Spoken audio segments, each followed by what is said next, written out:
భారత్లోని పలు బ్యాంకులకు వేల కోట్ల రూపాయలు ఎగ్గొట్టి విదేశాలకు పారిపోయిన వ్యాపారవేత్త విజయ్ మాల్యాను నెటిజన్స్ సోషల్ మీడియాలో ఓ ఆట ఆడుకుంటున్నారు. ప్రస్తుతం జరుగుతున్న ఐపీఎల్లో లక్నో సూపర్ కింగ్స్ జట్టుపై గెలిచిన రాయల్ ఛాలెంజర్స్ బెంగళూరు టీంను విజయ్ మాల్యా నెట్టింట అభినందనలు తెలిపారు. ఆర్సీబీని ప్రశంసిస్తూ ట్విట్టర్ వేదికగా విజయ్ మాల్యా ఓ పోస్ట్ పెట్టాడు.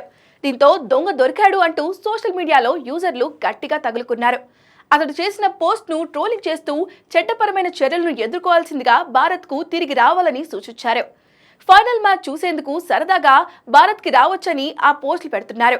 కాగా ఒకప్పుడు కింగ్ ఆఫ్ గుడ్ టీమ్స్ గా పేరొందిన విజయ్ మాల్యా కింగ్ఫిషర్ ఎయిర్లైన్స్ పతనంతో మొత్తం దివాలా తీశాడు. కింగ్ఫిషర్ ఎయిర్లైన్స్ కోసం ఎస్బీఐ నేతృత్వంలోని భారతీయ బ్యాంకులకు సుమారు 9,000 కోట్ల రూపాయలకు పైగా ఎగ్గొట్టి ఆర్థిక మోసం, మనీ లాండరింగ్ కేసుల్లో తీవ్ర ఆరోపణలతో 2016లో భారతదేశం నుంచి పారిపోయాడు. ప్రస్తుతం బ్రిటన్లో ఉంటున్న విజయ్ మాల్యాను భారత్కు అప్పగింతపై న్యాయ పోరాటం కొనసాగుతోంది. అయితే ఆర్సీబీ జట్టు మొదట మాల్యాదే అనే విషయం అందరికీ తెలిసిందే. కానీ ఆర్థిక పరిస్థితుల నేపథ్యంలో ఆయన ఆర్సీబీ నుండి తప్పుకున్నాడు.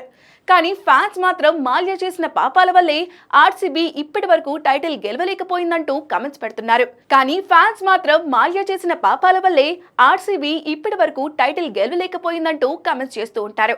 కానీ ఈ సీజన్లో మాత్రం టైటిల్ గెలిచే అవకాశాలు బెంగళూరుకు పుష్కలంగా ఉన్నాయి.